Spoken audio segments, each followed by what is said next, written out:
L'art à l'écoute. Ce sont de brèves incursions dans les récits mythologiques proposés par Desmots et des Arts, histoire d'entendre ou de réentendre quelques grandes histoires. Pour notre première, ce sera Prométhée, un récit pour le moins fondateur quand il s'agit de l'espèce humaine. Avant toute chose, précisons que cette histoire, je l'emprunte à plusieurs auteurs, auxquels je ferai référence au cours du récit. Cela nous permettra de suivre Prométhée à travers plusieurs épisodes. Qui est donc Prométhée? Pour Hésiode, l'auteur de la Théogonie, c'est le fils du titan Japet et d'une Océanide. Mais qu'est-ce que c'est un titan, déjà? Les titans sont les 12 fils de Gaïa, la terre, et d'Ouranos, le ciel. On les connaît surtout à travers l'épisode célèbre de la Titanomachie, qui les oppose aux dieux de l'Olympe, c'est-à-dire la guerre des titans. Ils se regroupent autour de Cronos et s'opposent à Zeus et ses frères et sœurs. Prométhée appartient donc à cette famille. Pourtant, lorsque vient le temps de choisir son camp, il prend le parti de Zeus dans cet affrontement, et son frère Épiméthée avec lui. Choix stratégique, c'est Zeus qui l'emporte. Petite parenthèse dans notre récit, signalons l'existence d'un autre frère, peut-être aussi célèbre, si ce n'est plus, Atlas. Il a été puni par Zeus et été condamné à porter le monde sur ses épaules.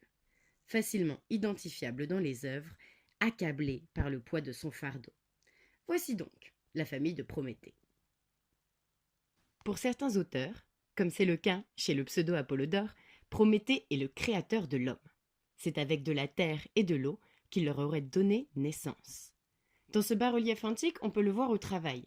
On peut aussi reconnaître Athéna, déesse de la sagesse et de la guerre. Vous vous rappelez comment identifier Athéna? Elle est en armes, ici un casque et une lance, et on peut même reconnaître le gorgonéion, la tête de la gorgone méduse, sur sa poitrine. Ici, c'est le récit de Platon qui va nous occuper. Le nom de Prométhée signifie celui qui réfléchit avant d'agir, le prévoyant. Il a déjà prouvé qu'il portait bien ce nom en choisissant le parti de Zeus dans la Titanomachie. Au contraire, le nom de son frère, Épiméthée, signifie celui qui agit avant de réfléchir, le spontané. Deux frères, complémentaires et opposés, à qui les dieux vont confier la tâche de peupler la terre.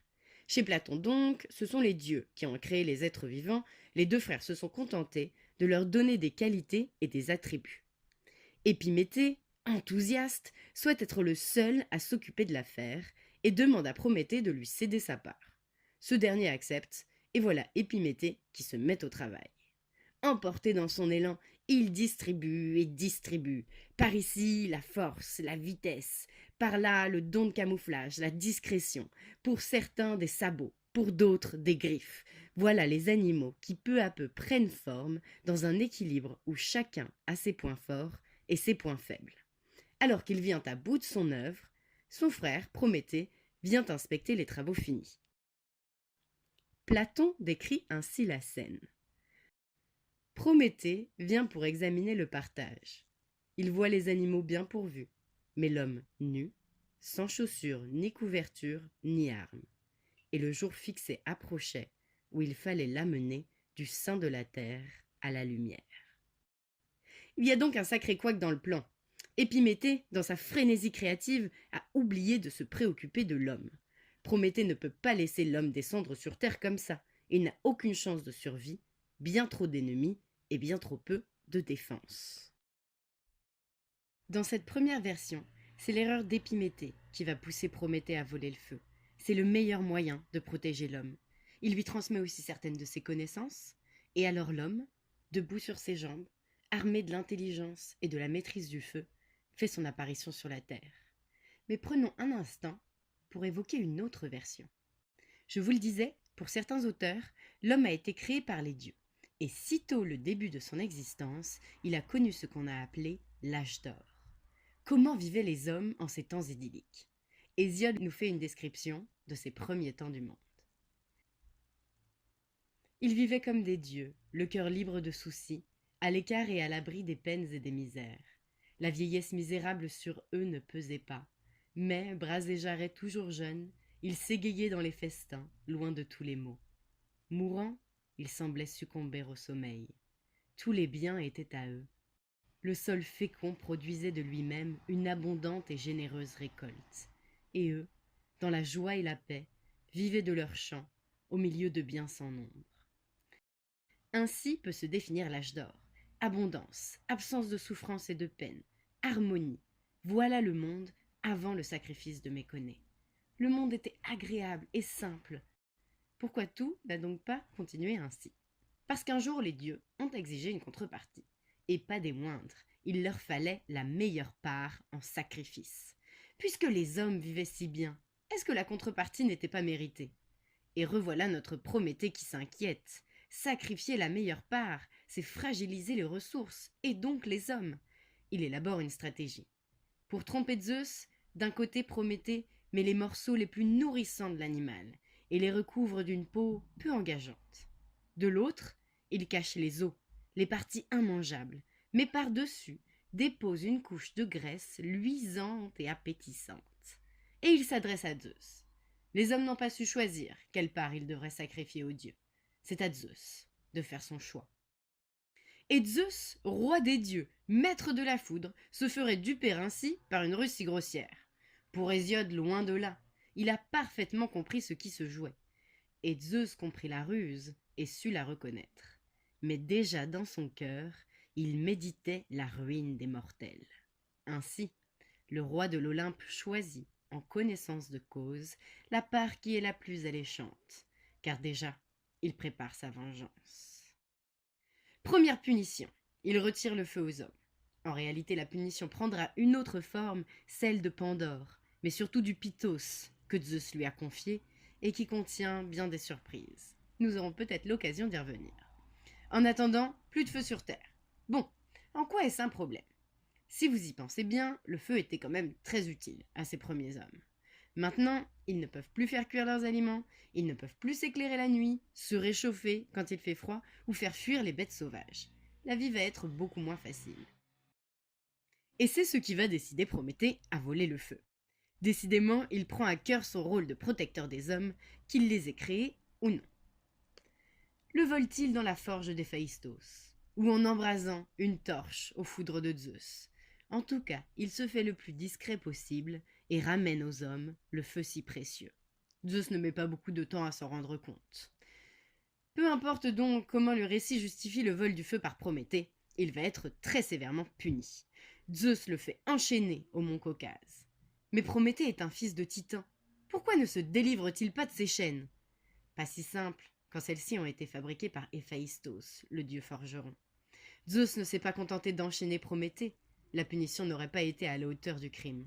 Chaque jour, un aigle monstrueux vient dévorer le foie du Titan. Et comme il est immortel, chaque jour celui-ci repousse.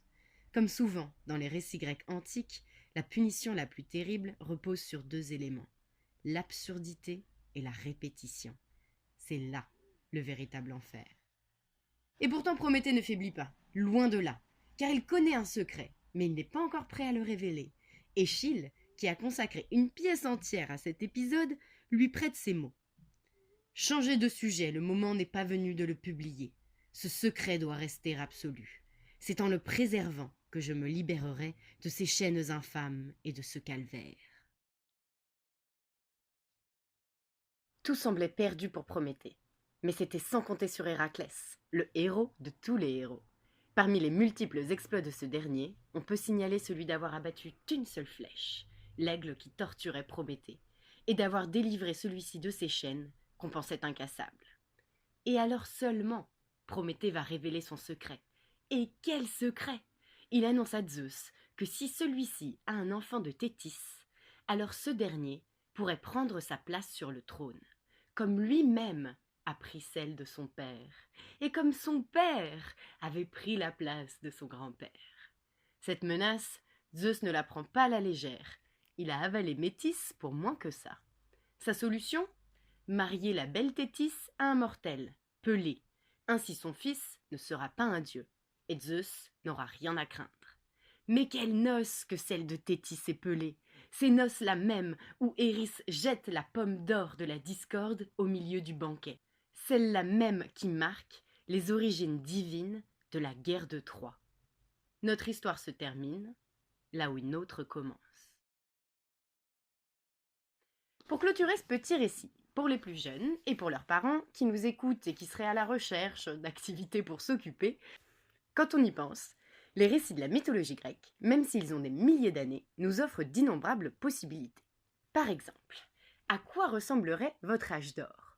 On peut le dessiner, ou l'écrire, ou même comme moi, et comme les poètes, le raconter à haute voix, le chanter peut-être pour les plus aventureux. Ajoutez votre pièce à l'édifice des versions du mythe de l'âge d'or. Et n'hésitez pas à nous les transmettre. Autre chose, si vous aviez été Épiméthée, le frère, plutôt spontané, et que c'est à vous qu'on avait confié la tâche de réaliser les créatures qui peupleraient la Terre. Quelles qualités, quelles caractéristiques leur auriez-vous donné? Ça peut même donner un jeu. Vous notez sur des bouts de papier ces caractéristiques. Force, vitesse, rapidité, poils, ailes, écailles. On peut être plus original, pique, cracheur de feu, crinière arc-en-ciel, vision infrarouge, ultrason. Bref, faites-vous plaisir. Avec tous les papiers sauf un, vous créez vos animaux. Et avec le dernier, vous vous débrouillez pour donner naissance à une créature qui puisse survivre dans votre nouveau monde, même si elle n'a qu'une caractéristique. Vous avez le droit de faire intervenir les dieux, bien sûr, pour lui faire des présents. Dernière petite chose, je vous encourage tous à écouter Prométhée de Akhenaton, une chanson qui reprend le mythe de Prométhée. Et en l'écoutant ou en lisant les paroles, essayez de voir par rapport à l'histoire que je vous ai racontée aujourd'hui, si vous trouvez des similarités, des ressemblances, ou si au contraire ça vous semble très différent. C'est une autre façon d'appréhender la mythologie grecque que de se plonger sur les réutilisations plus modernes qu'on peut en faire aujourd'hui. Voilà, je vous laisse pour aujourd'hui à vos stylos, vos pinceaux, vos micros, et je vous dis à bientôt.